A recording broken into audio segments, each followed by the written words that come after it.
আসসালামু আলাইকুম বন্ধুরা, কেমন আছেন? আশা করি সবাই ভালো আছেন। তো বন্ধুরা, কিভাবে ফ্রিজ বা রেফ্রিজারেটর নট কুলিং সমস্যা, এই সমস্যা কিভাবে দূর করা যায় সে সম্পর্কে বিস্তারিত আলোচনা করব এবং সমাধান করার চেষ্টা করব আজকের ভিডিওতে। এই জন্য ধৈর্য সহকারে পুরো ভিডিওটি দেখবেন। ভালো লাগলে লাইক দিবেন, শেয়ার করবেন বন্ধুদের মধ্যে। আর অবশ্যই আমার চ্যানেলটি সাবস্ক্রাইব করে অল নোটিফিকেশনে ক্লিক করবেন এবং ফেসবুক থেকে যারা দেখছেন পেজটি ফলো করেই পাশে থাকবেন পরবর্তীতে নতুন নতুন টিউটোরিয়াল পাওয়ার জন্য। তো বন্ধুরা, আমরা চলে যাচ্ছি মূল ভিডিওতে। তো বন্ধুরা, আমরা ফিরে আসলাম মূল ভিডিওতে। আমরা প্রায় সমস্যা দেখি যে কোনো ফ্রিজে বা রেফ্রিজারেটরের নট কুলিং সমস্যা, অর্থাৎ আমাদের রেফ্রিজারেটরে যে মালামালগুলো রাখা হয় এগুলো খুব সহজে ঠান্ডা হয় না বা খুবই বরফ হয়ে যায়। এরকম সমস্যা আমরা প্রায় দেখে থাকি। তো এই সমস্যাগুলো কিভাবে আমরা সমাধান করব সে সম্পর্কে আলোচনা করছি। তো আমাদের রেফ্রিজারেটরে সাধারণত পেছনের দিকে একটি মেশিন বসানো থাকে যার নাম হচ্ছে কম্প্রেসর। আর এই কম্প্রেসর হচ্ছে ফ্রিজের মূল কেন্দ্র বা মূল জীবন। আর এই কম্প্রেসর ছাড়া ফ্রিজ কোনো রকম চলে না বা ফ্রিজ অচল।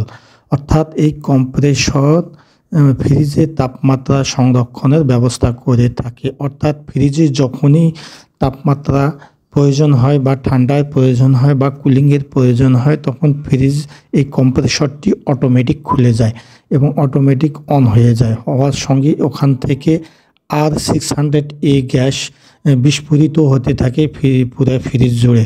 আর এই ফ্রিজ জুড়ে থাকে হলো কন্ডেন্সার পাইপ। এই কন্ডেন্সার পাইপগুলো দুই পাশে ফ্রিজের লম্বালম্বিভাবে দুই পাশে সেট করা থাকে।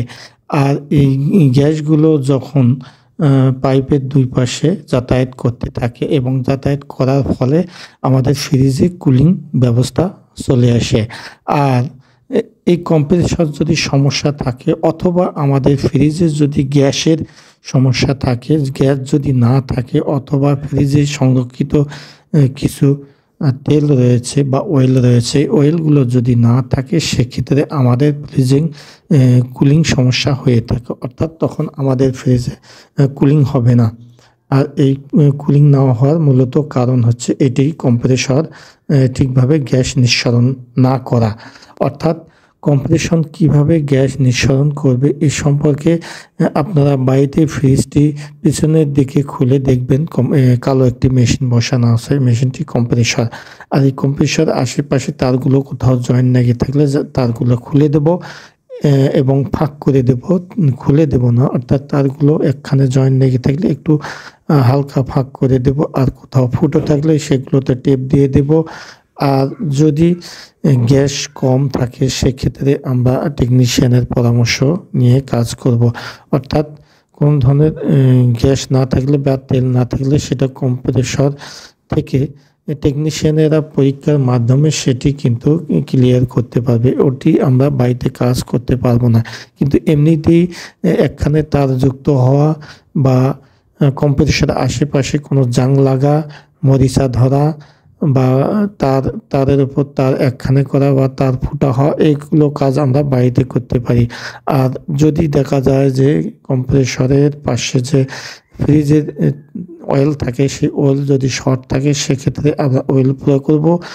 আর কম্প্রেসরের পাশে আমাদের গ্যাস সিলিন্ডার রয়েছে বা গ্যাস রয়েছে, সেই গ্যাসে আমরা গ্যাস পূরণ করব, সেটি টেকনিশিয়ানের মাধ্যমে। এটি আমরা নিজেরাই পারবো না। তো এই ধরনের সমস্যা হলে, নট কুলিং সমস্যা হলে অবশ্যই টেকনিশিয়ানের শরণাপন্ন হবেন। আর এমনিতেই বেসিক যদি কোনো সমস্যা থেকে থাকে সেই বেসিক সমস্যাগুলো আমি ইতিমধ্যে বলে দিলাম, ওইভাবে আপনারা ফ্রিজে কাজ করে থাকবেন। অর্থাৎ আবারও বলছি যে যদি কম্প্রেসরের আশেপাশে তারের উপর তার প্যাঁচ লেগে থাকে সেই প্যাঁচগুলো আমরা খুলে ফাঁক করে দেব।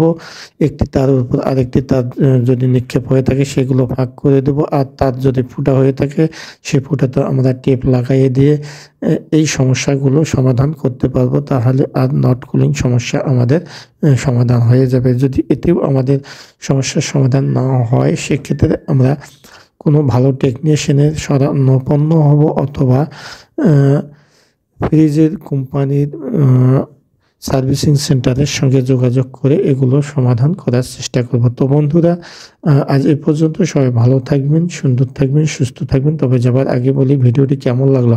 ভিডিওটি দ্বারা উপকৃত হলে অবশ্যই একটি লাইক দেবেন এবং শেয়ার করবেন বন্ধুদের মধ্যে। আর চ্যানেলটি সাবস্ক্রাইব করতে ভুলবেন না এবং পেজ থেকে যারা দেখছেন ফেসবুক পেজটি ফলো করে পাশে থাকবেন। তো বন্ধুরা, আজ এ পর্যন্ত। সবাই ভালো থাকবেন, সুন্দর থাকবেন, সুস্থ থাকবেন। আল্লাহ হাফেজ।